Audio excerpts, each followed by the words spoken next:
Hi, my name is April Foster, and this is Take Time to Be Holy Week 3. All right, so this is a jam-packed week. We'll start with our word of prayer, then we'll go into our memory facts, maybe slightly abbreviated, into our lesson, and then time for an activity at the end. So we start this week with our God is, we are chart to explain again who God is comparison to us as humans and as mankind.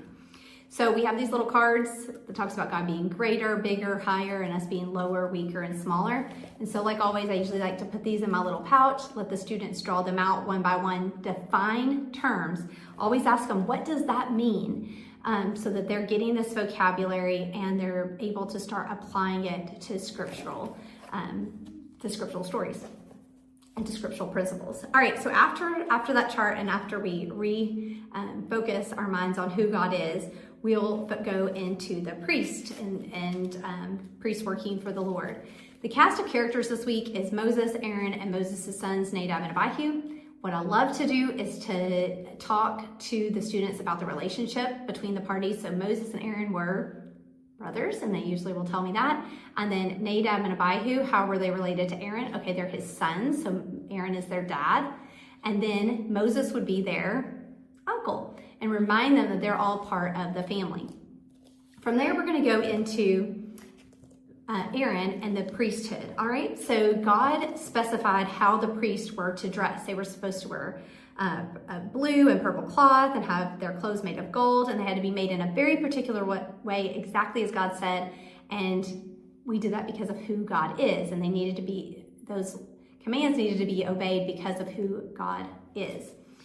So we talk about Aaron, and we talk not just about the garments that he wore, but also his breastplate. And so you have this diagram of the breastplate, and you can have the younger students especially count how many stones there are and say, 12. What could 12 represent? 12 could represent the number of Jacob's sons. And so you have that visual here, Jacob and his 12 sons, all the way from Reuben down to Benjamin. If you want to sing the song, Reuben, Simeon, Levi, Judah, that is the order of the sons, and that song will help the students in the next activity. So each of the 12 sons were represented by a stone. For the older kids, levels 3 and 4, I love them reading the names of the stones in the Bible. What's wonderful about the Bible is because these are real true stories, they use real true objects. And when they're stones that we can see today, like emerald, maybe one of the students, their birthstone is emerald, or beryl, or onyx, or jasper, or amethyst, and we're hearing those words and we're seeing those in our everyday life, it reminds us that these Bible stories are real and true. So anyway, in Hebrew, they write from left to right. So it would have started with Reuben, Simeon, Levi. And so you have a second visual here that has the names written on them so that you don't have to sing the song over and over again. But for the students, I would definitely have them sing the song and get that order firmly planted in their mind. Okay, along with that, you have a blank chart, and you can either do this as an activity at the end, or you can do it during the lesson. I'm teaching level 1, so we will probably do this during the lesson, where I have my stones that I have cut apart, and I will have the students, and I'll either place them in order and give them out to the students in order, or I'll put them back in my bag, let them draw it out, and we'll determine where that stone is and who it belonged to, and have them put it in the appropriate place on the breastplate. All right, you also have that as a worksheet you can do. You can either do that, like you can cut these stones out.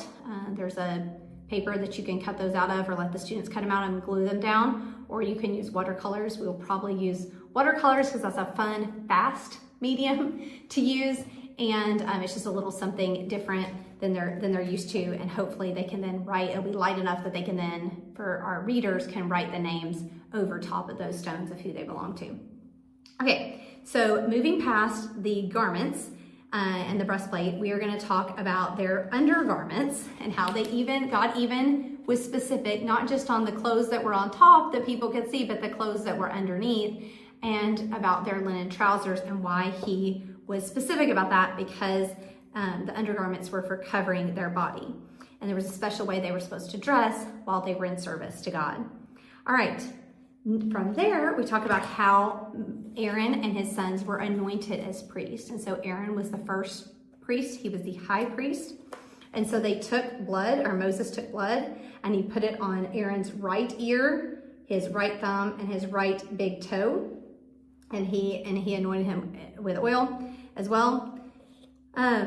So there's two options for visuals here in regards to the blood. So for the older kids, you might not want to belabor this and make this an activity. So you have a visual that already has blood drops, if you can see that, on their thumbs. Also, forgot about this, a reminder to kids that what is our left and our right. So this is truly, it's on his right thumb, as if we're standing backwards, and this is actually his right side. So they're done correctly, but the kids may, have it may just be hard to explain that like a mirror image. All right. Then the other option you have is one where you have some blood droplets, so it's blank. And then you have blood droplets that then you can place on there, doing Aaron first, followed by his sons, Nadab and Abihu. All right, then, like I said, this lesson is super packed. So after they were anointed priest, Nadab and Abihu were told to go get fire, and they went and got fire from a place that they were not commanded, and they didn't obey God. And it goes into that story about, and this is all available in the lesson narrative that you have that's available for free online. But you can explain to them what happened to Nadab and Abihu as a result of their disobedience. God doesn't have to, and for those older levels, God doesn't have to tell us not to do something in order for it to be wrong. When he commands it, he expects it to be done the way it is commanded. All right. The sin was so serious that God did not allow anyone to mourn their death. They weren't allowed to cry. Can you imagine being Moses and Aaron and not being allowed to be sad about your sons and your nephews dying? But God did not allow them because he didn't want anyone thinking that what Nadab and Abihu had done would be okay. And that's all written in your lesson narrative, as well as a tie-in to the New Testament and Jesus being our high priest today. All right, so last thing I want to mention is usually at the start of the class, I remind the kids what is the book of Leviticus is about. It's about being holy, priests, and sacrifices, making sure that they know what book of the Bible we are, not just the lesson book, but what book of the Bible are we actually studying, and we're studying the book of Leviticus.